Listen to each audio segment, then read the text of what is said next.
Kasaragod dating app ഉപയോഗപ്പെടുത്തി 16-കാരനെ ലൈംഗിക പീഡനത്തിനിരയാക്കിയ കേസിൽ ഒരാൾ കൂടി അറസ്റ്റിൽ. പയ്യന്നൂർ സ്വദേശി സി ഗിരീഷിനെയാണ് അറസ്റ്റ് ചെയ്തത്. കേസിലെ മറ്റു പ്രതികൾക്ക് വേണ്ടിയുള്ള തെരച്ചിൽ ഊർജിതമാക്കി. ഒരു വർഷം മുമ്പാണ് ഗിരീഷ് 16-കാരനെ ആദ്യമായി പീഡിപ്പിച്ചത്. പിന്നീട് വീണ്ടും പല സ്ഥലങ്ങളിൽ വിളിച്ചു വരുത്തി പീഡിപ്പിക്കുകയായിരുന്നു.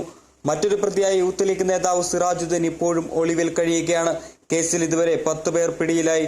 ബേക്കൽ വിദ്യാഭ്യാസ ഉപഡയറക്ടർ വി കെ സൈനുദ്ദീൻ, RPF ജീവനക്കാരൻ പീലിക്കോട് എരവിലെ ചിത്രരാജ്, വെള്ളച്ചാലിലെ സുകേഷ്, വടക്കേക്കോവിലെ റഹീസ്, തൃക്കരിപ്പൂർ കരോളത്തെ കുഞ്ഞഹമ്മദ്, ചന്തേരിയിലെ അഫ്സൽ, പടന്നക്കാട് സ്വദേശി റംസാൻ, ചെമ്പ്രക്കാനത്തെ നാരായണൻ, ചീമേനിയിലെ ഷിജിത്ത് എന്നിവരെയാണ് അറസ്റ്റ് ചെയ്തത്. ശേഷിക്കുന്ന പ്രതികൾക്കായി കണ്ണൂർ, കോഴിക്കോട്, എറണാകുളം ജില്ലകളിൽ അന്വേഷണം ഊർജിതമാക്കി.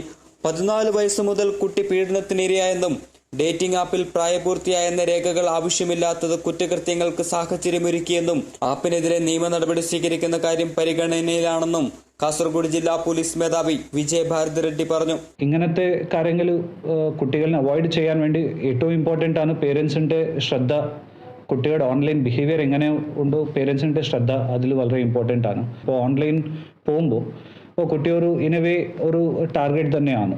കാഞ്ഞങ്ങാട് ഡിവൈഎസ്പി CK സുനിൽകുമാറിന്റെ മേൽനോട്ടത്തിൽ ജില്ലയിലെ 5 പോലീസ് ഇൻസ്പെക്ടർമാരുടെ നേതൃത്വത്തിലാണ് കേസുകൾ അന്വേഷിക്കുന്നത്. സംഭവത്തിൽ കൂടുതൽ ആളുകൾ ഉൾപ്പെട്ടതായാണ് സൂചന. ശാസ്ത്രീയ തെളിവുകൾ അടക്കം ശേഖരിച്ചാണ് അന്വേഷണം പുരോഗമിക്കുന്നത്. Joseph Augustine, Kerala vision news, Kasaragod.